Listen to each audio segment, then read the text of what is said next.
Hello everyone, mind dose channel में आपका स्वागत है। आज हम कैश फ्लो क्वाड्रेंट बुक का समरी जानेंगे, जिसका राइटर रॉबर्ट टी कियोसाकी है। तो शुरू करते हैं। अगर आप अपने वित्तीय भविष्य को बदलना चाहते हैं और इसका नियंत्रण अपने हाथ में लेना चाहते हैं, तो यह बुक इस यात्रा का नक्शा बनाने में आपकी मदद करेगी। यह कैश फ्लो क्वाड्रेंट है। हम में से हर व्यक्ति क्वाड्रेंट के चारों क्वाड्रेंटों में से कम किसी एक क्वाड्रेंट में रहते हैं। हम कहाँ हैं, यह इस बात से तय होता है कि हमारी आमदनी कहाँ से होती है। हम में से ज़्यादातर लोग तनख्वाह पर निर्भर हैं और इसलिए ई या कर्मचारी हैं। जो लोग खुद का व्यवसाय करते हैं वे एस या सेल्फ एम्प्लॉयड हैं।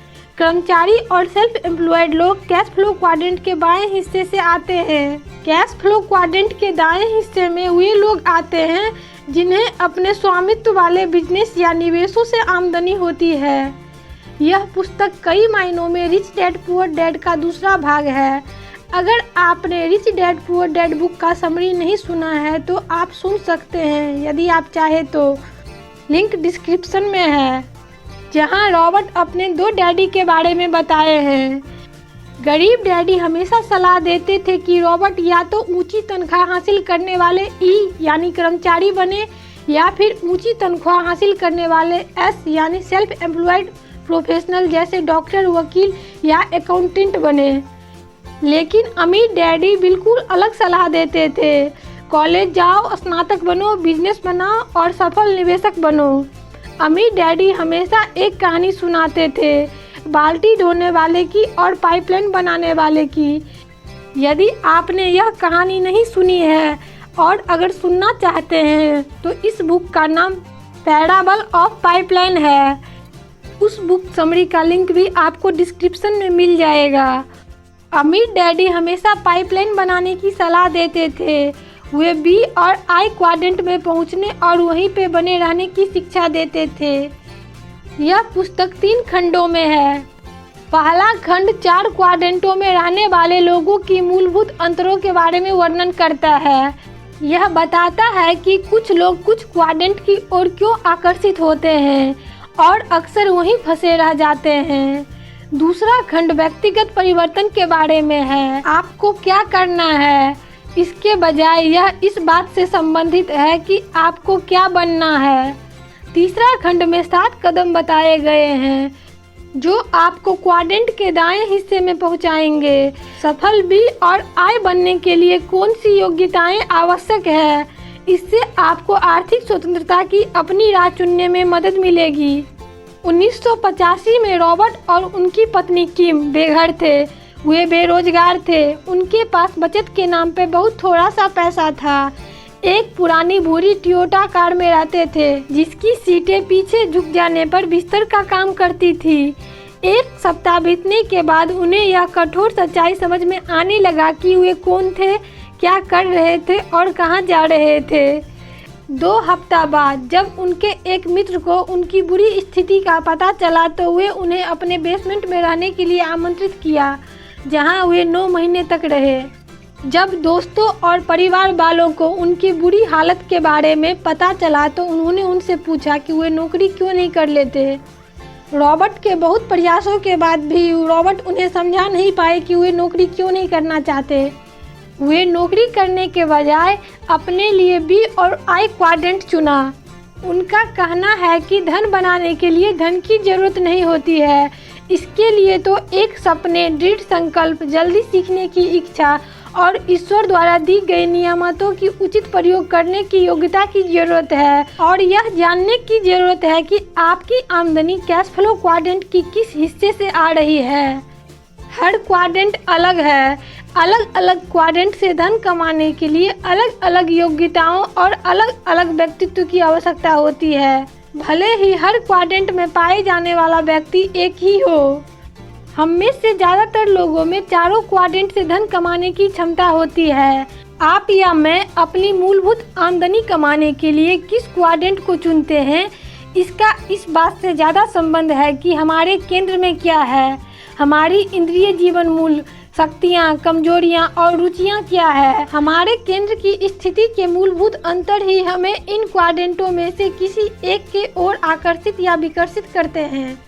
महत्वपूर्ण बात यह है कि हमारी आमदनी कहाँ से होती है।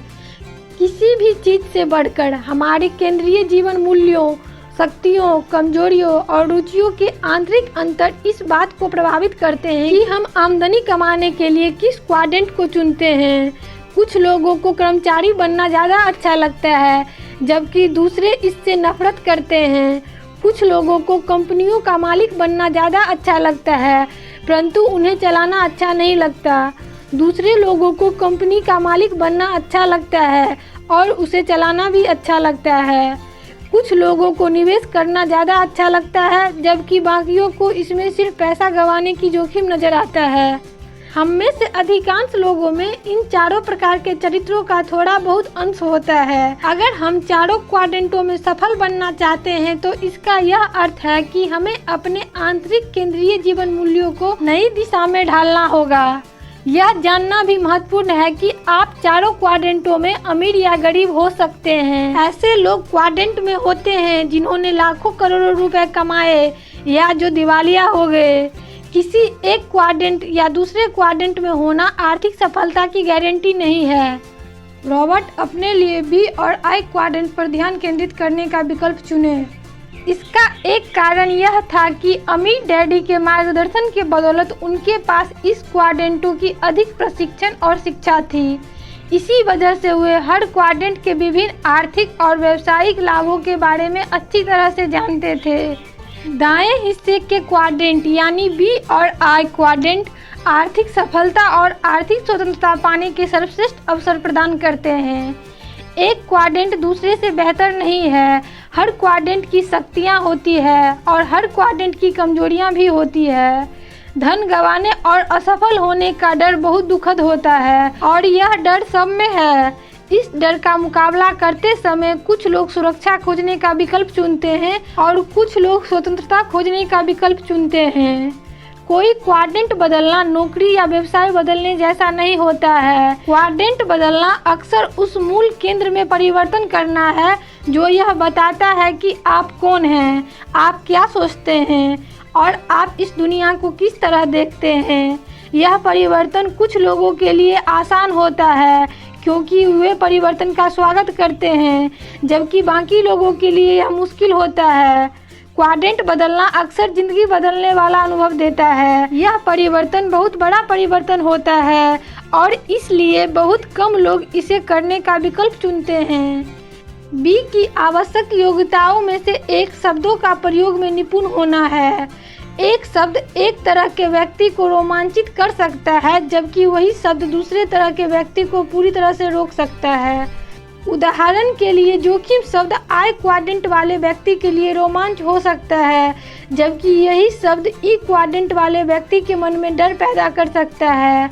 शब्दों के चयन के पीछे व्यक्ति के मूलभूत जीवन मूल्य और अंतर होते हैं।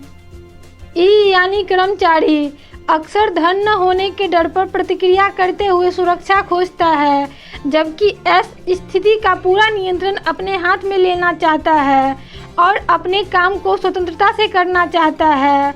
इस समूह का प्रिय गीत है, कोई भी मुझसे बेहतर काम नहीं करता या मैंने इसे अपने तरीके से किया। हर क्वाड्रेंट में सफल होने के लिए आवश्यक तकनीकी और मानवीय योग्यता अक्सर अलग अलग होती है। किसी क्वाड्रेंट में सच्ची सफलता पाने के लिए उसकी आवश्यक योग्यताओं और मानसिकताओं को सीखना पड़ता है। एस काम का स्वामी होता है, बी सिस्टम का स्वामी होता है। अपने सिस्टम को चलाने के लिए बी योग्य व्यक्तियों को नौकरी पर रखता है। बी के रूप में सफल होने के लिए दो चीज़ों की जरूरत होती है। पहला, सिस्टम का नियंत्रण या स्वामित्व। दूसरा, लोगों का नेतृत्व करने की योग्यता। आई या निवेशक पैसा से पैसा कमाते हैं, उन्हें काम करने की ज़रूरत नहीं होती क्योंकि उनका पैसा उनके लिए काम करता है। आई क्वाड्रेंट अमीरों का खेलने का मैदान है, इन्हें कई टैक्स लाभ भी मिलता है क्योंकि वे अपना धन आय के कॉलम से नहीं बल्कि संपत्ति के कॉलम से कमाते हैं। निवेश के बारे में अच्छी खबर यह है कि जोखिम को काफ़ी हद तक कम किया जा सकता है, यहाँ तक कि ख़त्म भी किया जा सकता है, और इसके बावजूद आपको अपने धन पर काफ़ी धन मिलता है, बशर्ते आप खेल को खेलना जानते हैं। सच्चे निवेशक को यह कहते सुना जाएगा, कितना जल्दी मुझे अपना धन वापस मिलेगा। क्वाड्रेंट के दाएं हिस्से में सफलता पाने के लिए धन का ज्ञान का जरूरत होती है, जिसे वित्तीय बुद्धि कहते हैं। वित्तीय बुद्धि का इस बात से इतना संबंध नहीं है कि आप कितना कमाते हैं, जितना इस बात से है कि आप कितना पैसा अपने पास रख पाते हैं, अपने धन से कितना कड़ी मेहनत करवाते हैं, और आप इसे कितने पीढ़ियों तक अपने पास रख पाते हैं। आज मुख्य रूप से 3 तरह का बिजनेस सिस्टम है। पहला, पारंपरिक सी टाइप कॉरपोरेशन, जहां आप अपना खुद का सिस्टम तैयार करते हैं। दूसरा, फ्रेंचाइजी, जहां आप बना बनाया सिस्टम खरीदते हैं। तीसरा, नेटवर्क मार्केटिंग, जहां आप बने बनाए सिस्टम को खरीदकर उसका हिस्सा बनते हैं। सफल भी बनने के लिए 2 सीख महत्वपूर्ण है। पहला, आपको रिजेक्शन के डर से मुक्ति पाना सीखना होगा। दूसरा, लोगों का नेतृत्व करना। अलग अलग तरह के लोगों के साथ काम करना बिजनेस की सबसे मुश्किल चीज़ है। अब हम निवेशकों के 7 स्तर के बारे में जानेंगे। पहला, स्तर 0, जिसके पास निवेश करने के लिए कुछ नहीं है।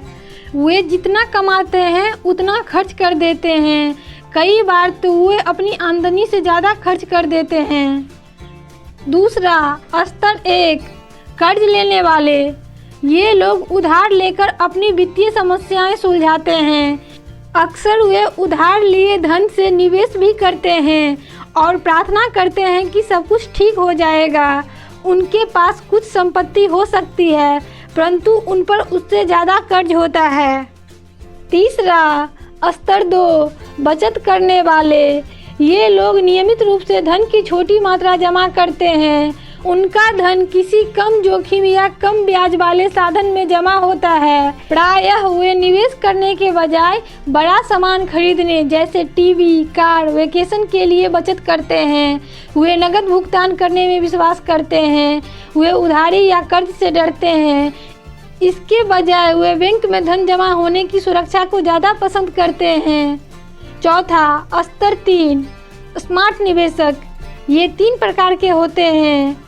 पहला, स्तर 3A, इस स्तर के लोगों का समूह कहता है, मुझे तंग मत करो। उन्होंने खुद को विश्वास दिला लिया है कि वे धन के बारे में कुछ नहीं समझते हैं और न कभी समझ पाएंगे। दूसरा, स्तर 3B, दूसरी श्रेणी दोषदर्शी की है। ये लोग वे सारे कारण जानते हैं कि कोई निवेश सफल क्यों नहीं होगा। तीसरा, स्तर 3C, वे निवेश के हर क्षेत्र में कूद पड़ते हैं, जिसमें commodities, IPO, penny stocks, gas and oil इत्यादि है। वे अध्ययन और समझने के बजाय वे टिप्स या शॉर्टकट्स के रास्ते पे चलना पसंद करते हैं। 5वां, स्तर 4, दीर्घकालीन निवेशक। ये निवेशक निवेश करने की आवश्यकता के बारे में काफ़ी जागरूक होते हैं। वे अपने खुद के निवेश का निर्णय लेकर सक्रिय भूमिका निभाते हैं। वे निवेश खरीदने के पहले अपनी शिक्षा में निवेश करते हैं। वे योग्य वित्तीय योजनाकार से सलाह लेते हैं। छठा, स्तर 5, ये निवेशक जानते हैं कि बुरे आर्थिक समय उन्हें सफलता के सर्वश्रेष्ठ अवसर प्रदान करते हैं। वे तब बाजार में प्रवेश करते हैं जब काफ़ी लोग बाहर निकल रहे होते हैं। वे जानते हैं कि कब बाहर निकला जाए। इस स्तर पर बाजार से निकलने की रणनीति बाजार में अंदर घुसने की योजना से ज़्यादा महत्वपूर्ण होती है। वे अक्सर यह ज्ञान अपने बच्चों को देते हैं और पारिवारिक संपत्ति, कॉरपोरेशंस, ट्रस्ट और पार्टनरशिप के रूप में भावी पीढ़ियों को सौंपते हैं। 7वां, स्तर 6, वे अक्सर दूसरे लोगों को अमीर बनाते हैं, नौकरियां निर्मित करते हैं और घटना घटित करवाते हैं। ये तब अंदर जाते हैं जब अधिकांश लोग यह कह रहे होते हैं दूर रहो, वह देश या बिजनेस संकट में है, वहाँ जाना बहुत ज़्यादा खतरनाक होता है। इस जोखिम के बदले में 100% से अनंत लाभ तक की अपेक्षा की जा सकती है। ज़्यादातर लोग 95% निवेश अपने आँखों से करते हैं और सिर्फ 5% निवेश अपने दिमाग से करते हैं। वित्तीय तीव्र मार्ग खोजने के 7 कदम। पहला, यह खुद का बिजनेस का ध्यान रखने का समय है। अपना व्यक्तिगत फाइनेंशियल स्टेटमेंट भरें। दीर्घकालीन वित्तीय लक्ष्य बनाएं कि आप 5 साल में कहां पहुंचना चाहते हैं। एक छोटा और कम अवधि वाला वित्तीय लक्ष्य भी बना लें कि आप 1 साल में कहां पहुंचना चाहते हैं। दूसरा, अपने कैश फ्लो का नियंत्रण अपने हाथों में लें। ज़्यादातर लोग धन संबंधित समस्याओं का सामना इसलिए करते हैं क्योंकि उनके पास कैश फ्लो प्रबंधन नामक विज्ञान का प्रशिक्षण नहीं होता है। जो लोग अपने कैश फ्लो का नियंत्रण नहीं कर सकते, वे उन लोगों के लिए काम करते हैं जो ऐसा कर सकते हैं। इसलिए कैश फ्लो का प्रबंधन करना आना चाहिए। अपने फाइनेंशियल स्टेटमेंट्स की समीक्षा करें। यह निर्धारित करें कि आपकी वर्तमान आय कैश फ्लो क्वाड्रेंट की किस क्वाड्रेंट से होती है। यह निर्धारित करें कि आज से 5 साल बाद आप अपनी आमदनी का अधिकांश हिस्सा किस क्वाड्रेंट से प्राप्त करना चाहते हैं। अपनी कैश फ्लो प्रबंधन योजना शुरू करें। सबसे पहले खुद को भुगतान करें। अपनी हर तनख्वाह या अन्य स्रोत से होने वाली आय का एक निश्चित प्रतिशत अलग रख दें। उस धन को एक निवेश बचत खाता में जमा करें। अपने व्यक्तिगत कर्ज को कम करने पर ध्यान केंद्रित करें। तीसरा, जोखिम और जोखिम से भरे कामों के बीच फ़र्क पहचानें। अशिक्षित होना जोखिम भरा है। सही कैश फ्लो मैनेजमेंट तब शुरू होता है जब आप संपत्ति और दायित्व के बीच में फ़र्क जानते हैं। अपने शब्दों में जोखिम को परिभाषित कीजिए। वित्तीय समाचार सुनें। निवेश और वित्तीय शिक्षा पर शैक्षणिक टेप सुनें। कैश फ्लो खेलें, यह एक गेम है। चौथा, यह निर्णय करें कि आप किस प्रकार के निवेशक बनना चाहते हैं। ज़्यादातर लोग वित्तीय रूप से इसलिए संघर्ष करते हैं क्योंकि वे वित्तीय समस्याओं से बचते हैं। हमें वित्तीय समस्याओं का सामना करना आना चाहिए। हमें जल्दी शुरुआत करना चाहिए। समस्याओं से डरना नहीं चाहिए। समस्याएं अवसरों को लेके आती है। बिजनेस में शिक्षित बने। कई बिजनेस ब्रोकर से मिले। यह पता लगाएं कि आपके इलाके में कौन सी बिजनेस बिकाऊ है। सिर्फ सवाल पूछने और सुनने से आप इतनी शब्दावली सीख जाएंगे कि आप खुद हैरान रह जाएंगे। किसी नेटवर्क मार्केटिंग सेमिनार में भाग लेकर यह सीखें कि इसका बिजनेस सिस्टम कैसा है। बिजनेस समाचार पत्र और पत्रिकाओं का ग्राहक बने। 5वां, मार्गदर्शक खोजें। जिस जगहों पे आप कभी नहीं गए, वहां जाते समय आपको मार्ग कौन दिखाता है। जाहिर है मार्गदर्शक आपको मार्ग दिखाता है। मार्गदर्शक वह होता है जो आपको बताता है कि क्या महत्वपूर्ण है और क्या महत्वपूर्ण नहीं है। बी और आई क्वाड्रेंट में मार्गदर्शक खोजने में सबसे बड़ी मुश्किल यह आती है कि इन क्वाड्रेंटों और धन के बारे में सलाह देने वाले अधिकांश लोग दरअसल क्वाड्रेंट के ई और एस वाले हिस्से से होते हैं। अपने सबसे करीबी 6 लोगों की सूची बनाएं। उनके नाम के आगे यह भी लिख लें कि वो किस क्वाड्रेंट में हैं, क्योंकि ये लोगों पर आपका भविष्य निर्भर करता है। इसलिए अपने करीबी लोगों को सोच समझ कर चुनें। 6, निराशा को अपनी शक्ति बनाएं। निराश होने के लिए तैयार रहें। गलतियां करें, छोटे कदम उठाएं। हारना जीतने का एक हिस्सा है। अगर आप किसी क्षेत्र में निवेश करना चाहें तो उसमें थोड़ा सा पैसा डालें। जब आप किसी चीज़ में थोड़ा सा पैसा लगाते हैं तो आपका ज्ञान बहुत तेज़ी से बढ़ता है। कदम उठाना ही कुंजी है। 7वां, आस्था की शक्ति। जो लोग अपने वित्तीय मार्ग पर जाने के बारे में विचार कर रहे हैं, हो सकता है उन्हें अपनी योग्यताओं पर शक हो। आप यह विश्वास करें कि आपके पास वे सभी योग्यताएं हैं जो सफल होने के लिए ज़रूरी है। आप में यह आस्था होनी चाहिए कि आप जीनियस हैं और आपके पास एक अनूठी प्रतिभा है। आप में से जो लोग एक क्वाड्रेंट से दूसरे क्वाड्रेंट में जाने के लिए तैयार हैं, उन्हें सबसे महत्वपूर्ण सलाह यह है कि वह अपने शब्दों के प्रति जागरूक रहे। अगर आप अपनी ज़िंदगी बदलने वाले हैं तो आपको अपने विचारों और भावनाओं द्वारा उत्पन्न शब्दों के प्रति जागरूक रहना होगा। अगर आप इस बारे में जागरूक नहीं रह सकते कि आपकी भावनाएं आपके चिंतन पर कब हावी हो रही है, तो आप कभी अपनी मंजिल तक नहीं पहुंच पाएंगे। हर क्वाड्रेंट एक अलग देश की तरह है। वे समान शब्दों का प्रयोग नहीं करते हैं, और अगर आप शब्दों के प्रयोग को नहीं समझते हैं तो आप अंकों को भी नहीं समझ पाएंगे। आपके सलाहकार आप जितने ही स्मार्ट हो सकते हैं। अगर आप ज़्यादा स्मार्ट नहीं हैं तो वे आपको ज़्यादा नहीं बता सकते। अगर आप वित्तीय रूप से सुशिक्षित हैं तो सुयोग्य सलाहकार आपको अधिक परिष्कृत वित्तीय सलाह दे सकते हैं। अगर आप वित्तीय रूप से नादान हैं तो वे आपको सिर्फ सुरक्षित वित्तीय रणनीतियाँ सुझाने के लिए बाध्य हैं। अगर आप अपरिष्कृत निवेशक हैं तो वे आपके सामने सिर्फ कम जोखिम और कम आमदनी वाले निवेश का प्रस्ताव रख सकते हैं। हमेशा याद रखें कि आपके सलाहकार आप जितने ही स्मार्ट हो सकते हैं। अगर आप धन के क्षेत्र में सफल होना चाहते हैं तो आपको तथ्यों और रायों के बीच में फ़र्क जानना होगा। धन दरअसल एक विचार है जो आंखों के बजाय मस्तिष्क से ज़्यादा स्पष्ट दिखता है। धन का खेल और इसे खेलने के तरीके को सीखना वित्तीय स्वतंत्रता की आपकी यात्रा में एक महत्वपूर्ण हिस्सा है। महत्वपूर्ण यह है कि आप कौन हैं। जब आप यह जानने की कोशिश छोड़ देंगे तब भी आप कुछ न कुछ तो बन ही जाएंगे, परंतु दोनों स्थितियों में फ़र्क होगा। कुछ लोग धन को नशा कहते हैं क्योंकि जब लोगों के पास धन होता है तो वे खुश होते हैं, परंतु उनके पास जब धन नहीं होता तो वे दुखी हो जाते हैं, चिड़चिड़े हो जाते हैं। धन के नशे का ताकत के प्रति सावधान रहें। एक बार अगर इसे पाने की आदी हो जाते हैं तो यह लत आपको अपने जाल से नहीं निकलने देगी और आप बार बार उसी तरीके से अपने आप को संतुष्ट करना चाहेंगे। कभी धन के लिए काम न करें। धन हासिल करने का सबसे बढ़िया तरीका यह है कि हम खुद का सिस्टम बनाना सीखें। हम में से अधिकांश में सभी क्वाड्रेंटों में सफल होने की क्षमता होती है। सब कुछ इस बात पर निर्भर करता है कि हम सफल होने के लिए कितने संकल्पवान हैं। क्वाड्रेंटों को बदलने की समस्या अक्सर हमारे अतीत की कंडीशनिंग में पाई जाती है। क्वाड्रेंट के दायां हिस्सा दरअसल अधिक सुरक्षित है। उदाहरण के लिए, अगर आपके पास एक सुरक्षित सिस्टम है जो कम से कम मेहनत के साथ अधिक से अधिक धन उत्पन्न करता है, तो आपको नौकरी की सचमुच ज़रूरत नहीं है। आपको अपनी नौकरी छूटने की चिंता करने की ज़रूरत भी नहीं है।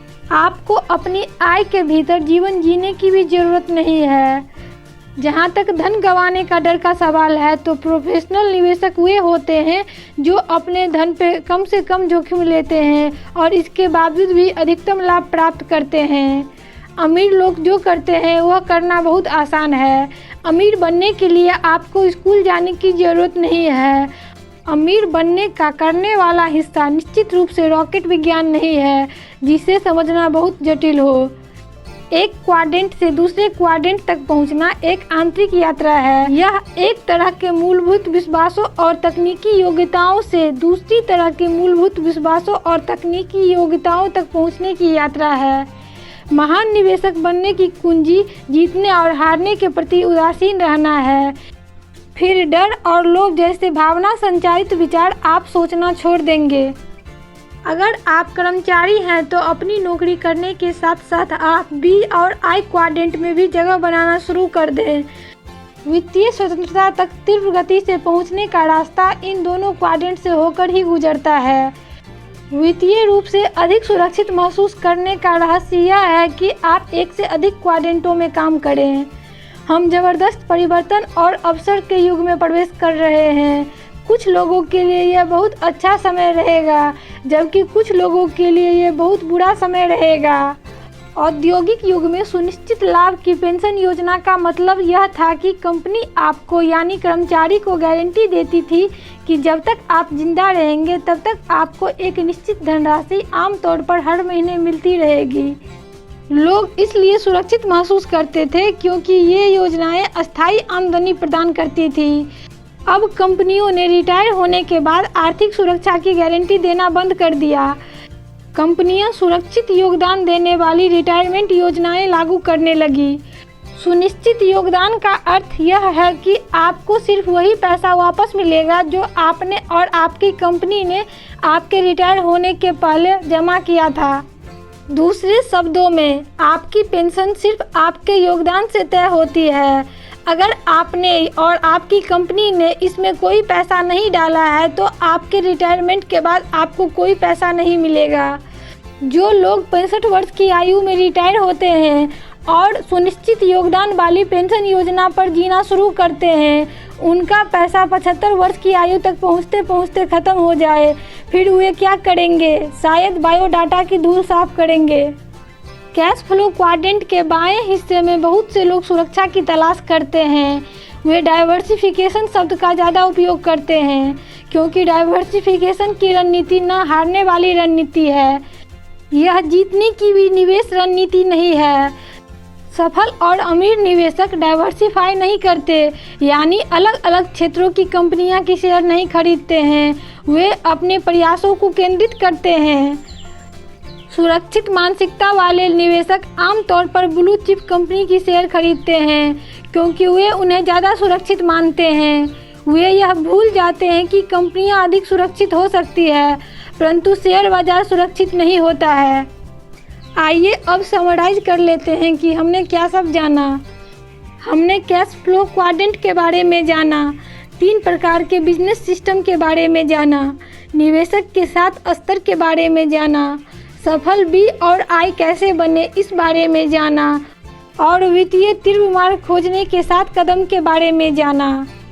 आप और कौन से बुक का समरी जानना चाहते हैं, प्लीज़ हमसे शेयर कीजिए। इस तरह का और वीडियो पाने के लिए प्लीज़ हमारे चैनल को सब्सक्राइब कीजिए। थैंक यू सो मच जो आपने अपना बहुमूल्य समय दिया।